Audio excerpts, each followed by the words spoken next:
So much has happened since the last time we talked. Talk about volatility, but let's start off with stocks, because right now the S&P 500 about flat on the week. But you know, if you were here Monday, you knew about the big plunge and the big rebound rally. Yesterday the volatility, today the rally. What's going on? I know. I took a couple days at the beach at the beginning of the week. I should have just kept my eyes shut. Exactly. In the same place.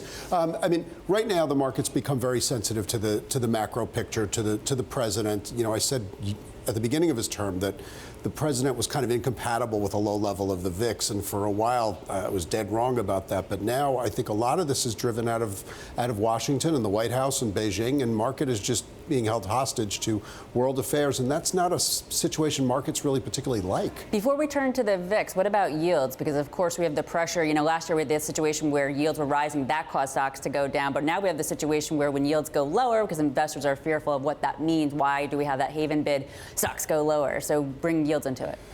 This is a tough picture because, I mean, even today you were showing the charts of the volatility of the intraday of the yield with, you know, do people want to buy the auction, do people not want to buy the auction?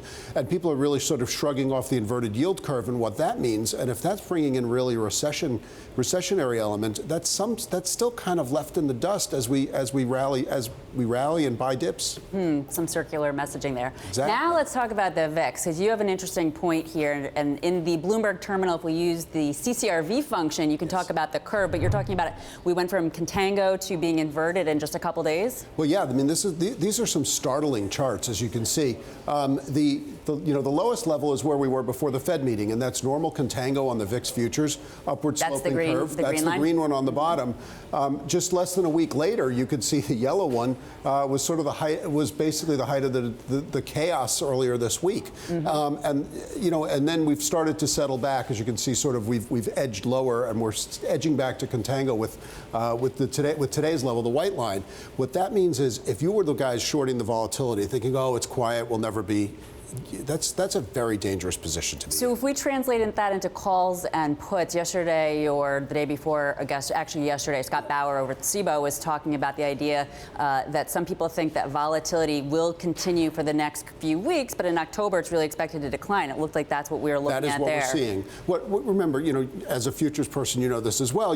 When you're in backwardation, it means there's scarcity now and liquidity later. Right now, there's a scarcity of volatility as an asset. People, or at least earlier when the chaos is happening, and that's what you try to profit from. You want to buy the calls when volatility is plentiful relative to further out, and you want to be looking to monetize that when volatility is scarce.